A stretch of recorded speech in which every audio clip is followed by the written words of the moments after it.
Apat na ang naitatalag na sawi dahil sa paputok.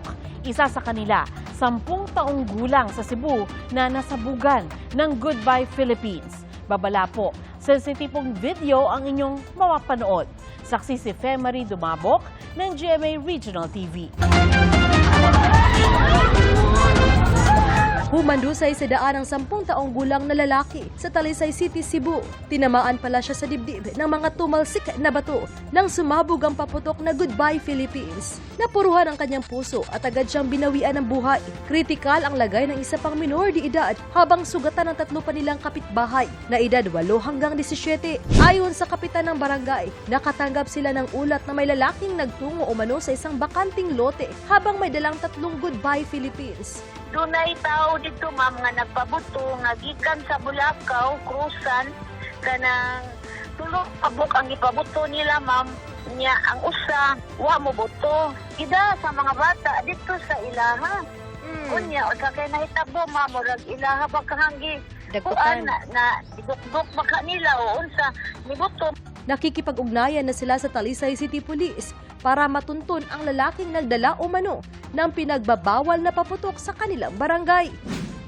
Nasabugan naman ng paputok na bombshell ang isang lalaki sa Asturias, Cebu. Dead on arrival siya sa ospital. Batay sa investigasyon ng pulisya, nilapitan ng biktima ang paputok at sumabog ito sa kanyang mukha.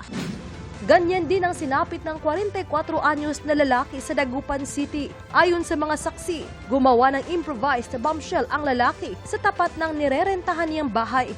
Naghulog siya ng 5-star pero hindi ito pumutok agad kaya sumilip ang biktima. Nakita namin si kuya, nagpapaputok. Akala lang po namin nadulas siya. Yung po pala may tama na po pala siya. Nung sinilip niya pa po, bigla pong tumama sa kanya yung paputok dito. Hindi naman po namin alam na naputokan na kaagad. Naisugod pa siya sa ospital pero nasawi siya kalaunan.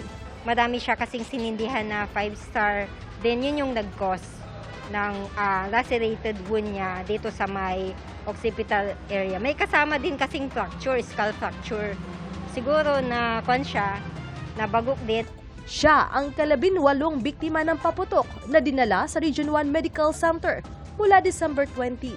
Pinakabata sa kanilang 8 taong gulang na lalaki sa San Fabian, Pangasinan na nasabugan ng buga noong December 30.